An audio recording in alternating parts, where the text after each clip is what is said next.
네, 안녕하세요. GDN 코리아 남영 기자입니다. 안녕하세요. SD 시스템 김도희입니다. 예, 최근 누리호 3차가 성공적으로 발사되는데요. 예, 이에 대해서 한세 기자님과 함께 이야기를 나눠보도록 하겠습니다. 네, 안녕하세요. 네, 안녕하세요. 한세입니다.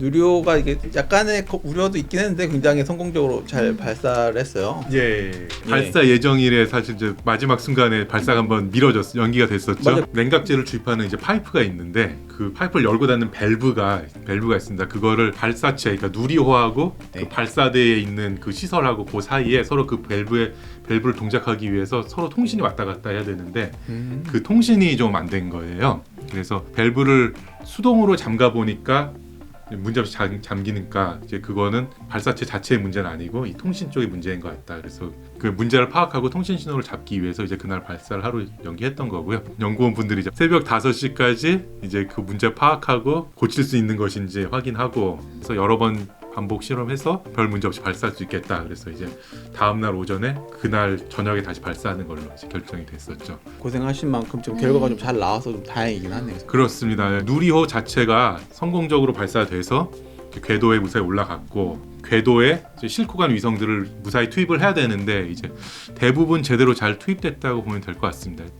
이번에 특히 중요한 게 그 차세대 소형 위성 1호라는 거를 궤도에 투입하는 게 제일 중요한 임무였거든요. 그래서 그 위성 하나하고 그다음에 7개의 큐브 위성을 궤도에 투입하는 게 임무였는데 그 중에 제일 중요한 임무라고 할 수 있는 차세대 소형 위성 1호 이것이 아무 문제 없이 이제 깨끗하게 궤도에 투입돼서 잘 작동을 했고 총 8개 중에 6개가 무사히 일단 어쨌든 궤도에 투입이 됐고 누리호 지금 쏘고 있는 고도화 사업의 목적 자체가 이런 일이 앞으로 없도록 이제 누리호에 대한 로켓 발사체에 대한 경험을 이제 더 갈고 닦는 그런 거 있기 때문에 지금으로서는 결과는 상당히 성공적이고 앞으로 좀 더 이제 개선할 부분을 계속 찾아서 개선하면 될 것 같다 이렇게 보면 될 것 같습니다. 근데 좀 확실히 좀 대단하다 생각하는 게 사실 미국이나 뭐 우주 좀 발전 열심히 하는 데랑 나랑 비교하면 투자하는 비용이라든지 인력 차이가 상당히 좀 많이 나는 걸로 알고 있긴 하거든요. 그렇죠. 사실 뭐 나사에만 해도 뭐 수천 수만 명의 사실 직원들이 있는 건데 저희는 뭐 훨씬 정말 작은 인력과 제한된 예산을 가지고 지금 하고 있는 거고요.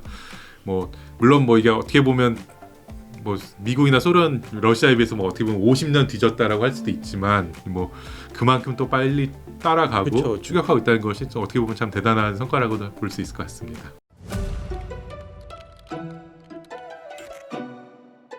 이번 3차 발사에서 누리호의 가장 큰 임무였던 게 차세대 소형 위성 1호를 였다고 말씀하셨는데 이 친구가 하는 일이 뭔지 궁금해요. 예, 그러니까 이 차세대 소형 위성 이걸 가장 중요한 임무는 SAR이라고 그러니까 영상 레이더를 동작하는 임무를 하는 게 제일 중요한 건데요. 위성에서 레이더로 지구상의 영상을 획득하는 겁니다. 관측 위성들이 많이 궤도에 있는데 이제 대부분은 그 광학 카메라, 일반적인 광학 카메라를 많이 쓰고 있단 말이죠. 광학 카메라가 물론 다 좋은데 이게 날씨가 안 좋거나 밤이 되거나 뭐 기상이 안 좋아지거나 이러면 이제 볼 수 있는 영상에 좀 이제 제약이 구름에 가리거나 하면 제약이 생기는데 이 SAR을 쓰면은 레이더처럼 그 신호를 쏴서 이제 돌아오는 신호를 받아서 그걸 이제 영상을 이제 다시 만드는 거거든요. 특히 이제 기상이나 뭐 날씨 뭐 그런 외부 조건에 상관없이 이제 정확한 영상을 항상 얻을 수 있다. 이게 이런 장점이 있는 거고 그래서 사실 우리나라가 독자적으로 개발한 이제 위성 관련 기술이나 부품들이 있거든요.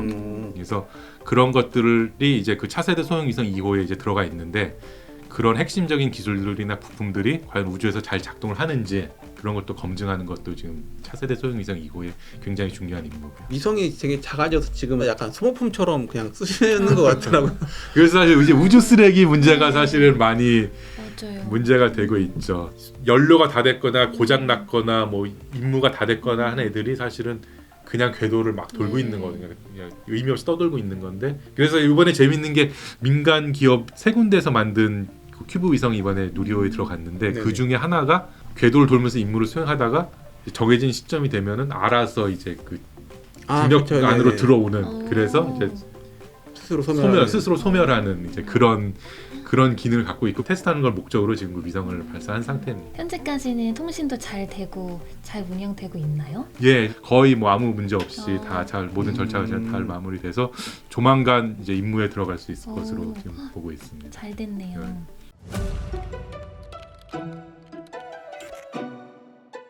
한화 에어로스페이스가 예. 같이 이제 사업을 하는 것처럼 예. 전 이해했거든요. 예. 그래서 어떤 일을 하는지도 예. 궁금해요. 지금까지는 이 우주 개발, 우주 탐사라는 게 사실 완전히 국가의 사업이었잖아요. 그러니까 이제 국가가 과학 연구 개발 예산을 투입해서 이런 뭐 우주 탐사라든지 발사체 개발이라든지 우주 관측이라든지 이런 임무들을 수행을 했는데 이제 지금은 점점 민간 기업들이 우주 쪽에 많이 진출하면서 여기서 이제 경제적인 기회를 만들려고 하는 시도들을 많이 하고 있습니다.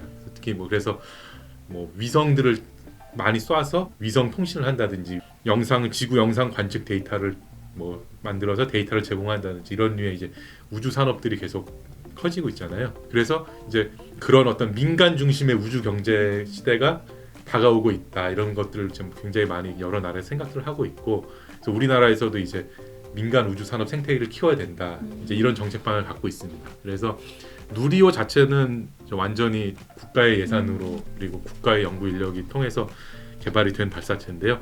기술이라든지 노하우를 우주 관련 역량 있는 민간 우주 기업에 이제 이전을 해서 우리나라의 민간 우주 산업이 싹틀 수 있도록 이제 준비를 하고 있고요. 그 일환으로 지금 누리호 고도화 사업에는 이제 한화 에어로스페이스가 대상 기업으로 선정이 돼서 이제 참여를 하게 돼 있습니다. 앞으로 이제 4번째, 5번째, 6번째 쏠 때는 점점 더 이제 참여를 많이 하고 주도권을 많기 가져오고 결국에는 만들고 쏘고 관제하고 뭐 이런 것까지 전부 다 이제 민간 기업이 할 수 있게끔 이제 역량을 넘겨준다 이런 계획을 갖고 있습니다. 그럼 국내에도 약간 좀 스페이스 X 같은 좀 기업을 키우겠다 좀 이런 그렇죠. 뭐 그렇게 되면 제일 좋겠습니다만 어쨌든 뭐 그런 목표를 가지고 예, 지금 하고 있습니다. 그럼 이게 다음 게 또 바로 준비 중이신 건가요? 어떻게 되는 건가요? 그렇죠. 지금 2027년까지 지금 원래 4번 쏘도록 돼 있습니다. 그 고도화 사업이. 그래서 지금 한 번 쐈고 이제 3번 남은 거고요.